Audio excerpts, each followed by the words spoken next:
I'm from something called Happy City, a charity based in Bristol, but getting interest from around the world at the moment. And I wanted to take us on a little bit of a slightly different journey and look at the role of sort of overall well-being and mental health, mental, emotional, social well-being of individuals and communities in the city, and what role that plays in our overall health, and what we can do as individuals, but also what the city can do to help create the conditions for that sort of reality. I've been very lucky to work in a lot of different places around the world over the years, from rural Botswana to Poland to the Middle East to inner city Glasgow, and having conversations with people in all of those different places about what really matters to them and what brings lasting happiness to people and to places and to communities. What makes up, what are the ingredients, if you like, for real well-being in people's lives. And it's been fascinating, actually, because I think it's an incredibly unifying question. We think it'll be very different in those places, but actually my experience has been it's been very, very similar. And those answers are pretty universal. Of course, we need some basic shelter, and we need basic levels of health and income. But actually, when you start exploring those sorts of questions with people, the sorts of things that come out are much more around things like a sense of purpose, a sense of belonging, trust, community, a community around you who care about you and who you feel connected to, opportunities to learn and express yourself, and opportunities to explore and expand and take some control over your life. That's an important aspect of it, as well as some practical things around you, some green spaces. It's amazing how unifying that is as well. Some green spaces, some clean spaces.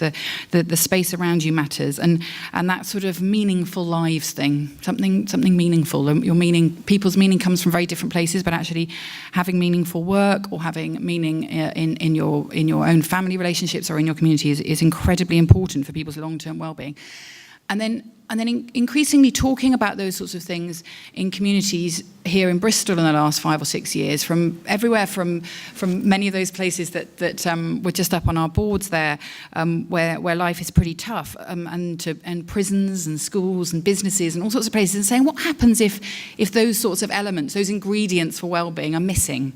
What happens if people don't have a sense of purpose, or don't feel connected, or don't feel they belong, or have meaning, or optimism or confidence? What happens to them? Again, the answers have been fascinating, because they seem to be on lots of different levels. At a personal level, of course, you have issues around mental health challenges and depression and low confidence and self-esteem. But people have talked about how actually that in itself leads to low levels of self-care. So some of the activities that we were just seeing on the board that we know are good for our bodies and our minds, when people lose that sense of connection or lose that emotional well-being that is so important to them, they lose that motivation to look after themselves. It can often lead to things like obesity and to addiction, or even to crime and broader issues like that. Those lifestyle decisions that Marcus was talking about, people make very different ones when their sense of connection and purpose are gone. And you also start having family and community challenges, family and relationship breakdowns, antisocial behaviour locally, isolation and lack of cohesion in our communities, when those important emotional and mental and social health issues start going down. And also increasingly, and it's interesting because I also have my hat on here as a Bristol Green Capital Partnership, there's also at a societal level a kind of push towards overconsumption as a route to fill some of those voids that we feel in some of those spaces. And overconsumption at an individual level, of course, can lead to things like obesity or debt or things like that. But actually, at a societal level, it also causes lots and lots of challenges, as well, environmental as well as social. So for me, the whole question about happiness and well-being is very far from fluffy. People kind of go, oh gosh, isn't happiness something, in those nice wards you talked about, the North and the West, let's worry about happiness when we sorted everything else out. Let's sort out the big stuff, and then when we've sorted that out, maybe we can talk about whether or not we're happy. But I would challenge that view very much and turn it on its head and say, actually, it's when we ignore the importance of well-being, physical and mental and social and emotional well-being, when we ignore the importance of that, a lot of these other things start coming out, whether it's huge things like climate change or more local challenges. And I think there's an interesting challenge, I think, for the health system, which I think is doing quite a good job it's a big tankard to turn around, but it's doing increasingly more focus on recognizing that we can't just look at ill health when it comes to our physical health. We can't just look at ill health. We have to be proactive about building people's actual health rather than just dealing with them when they're ill. And so when it comes to our physical health, we're getting much more aware as a population of the fact that we might not always follow the advice from people in public health, but we do know we should eat 5 a day, we should do some exercise, we should avoid smoking, etc. We're quite aware of it when it comes to our physical health, but we're much less aware of it, I think, when it comes to our mental, emotional and social health and well-being, both individually and as communities. And actually the roots to well-being, there's lots and lots and lots of fascinating research about what the real roots are to well-being. And the roots to well-being are, by and large, very low cost. So they don't have to be as divisive as many of those statistics made it seem. They're very high community.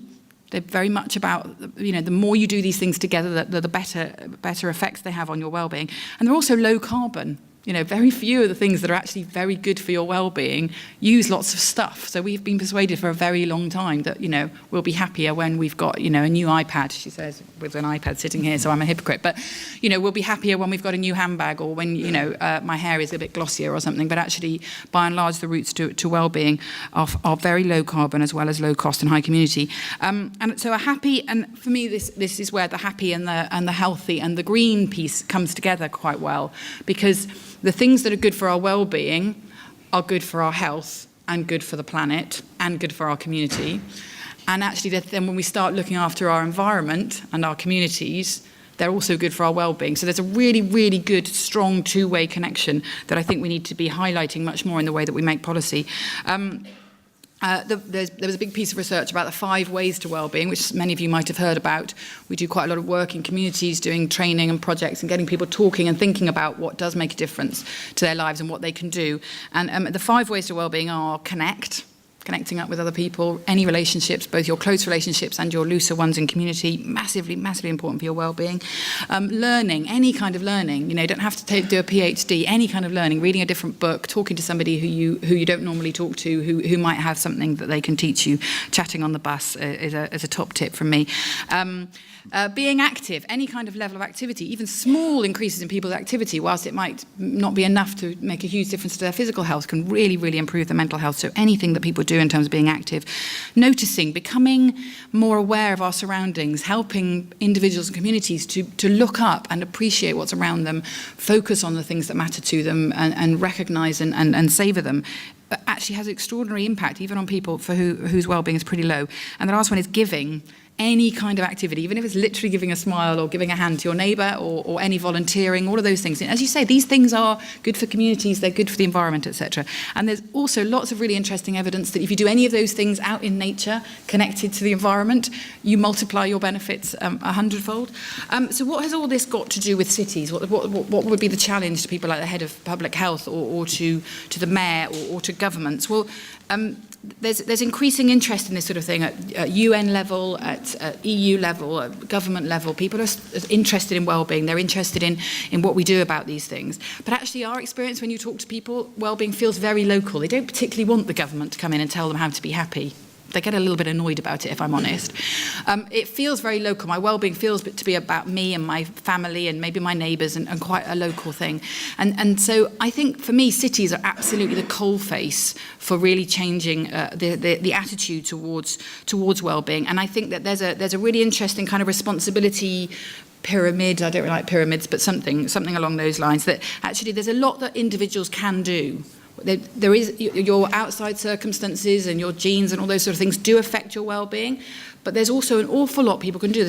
People think about 40 to 50% of our well-being is how we act, the things we choose to do in our lives, and the way that we respond to the circumstances. We all know it. We all know people who are rich and miserable, or poor and by and large very resilient. We all know areas which seem to buck the trend and find ways to really build community. So we know that there are things we can do, and we need to be out there telling people and helping people to see them and understand them. But communities also have a really good and important role in making sure that there are conditions are right in communities. There are opportunities to do those those things that are good for people's well-being. There are places for people to connect. There are projects to support all of those different aspects of well-being. And cities, of course, have an incredibly important job to create the conditions for communities, to create the conditions for people to flourish. It's a responsibility Russian doll, if you like. You know, the city needs to help create those conditions. But currently there's very little focus on that. We measure our success. I'm very keen on measurements. I was keen to see all those statistics. We measure our success as a city, by and large, still on pretty old-fashioned economic measures. We want to see economic growth for economic growth's sake. I'm not anti-economic growth, but actually what we need to be doing is putting the measures of things that matter to people, the things that really allow people to thrive in their communities. We need to be putting those measures at the heart of how we define success and prosperity as a city. We need to start judging ourselves, our communities and our cities on how well they're doing in supporting people to live the kinds of lives that we were talking about earlier and have those sorts of capacities to improve their own well-being. And so a lot of what Happy City is doing at the moment is working with people from all over the world actually to try and create the first really rigorous and engaging way for people to individually, community level and at a city level, measure what matters to them, measure how people are actually doing, how they're feeling and functioning in their lives, so that we can judge our economic policy on it, our health policy on it, our transport policy. Are these things really in place to try and help us live meaningful and well lives? And if they are, let's do more of them. And if they're working in that level, let's find out what's working and do more of it. So for me, there's this really strong connection between our health of our own bodies, but the health of our lives and our communities and our city, and we have collectively got to take responsibility for that and find what works in doing it and do more of that. Thanks, Liz. Did I go over right?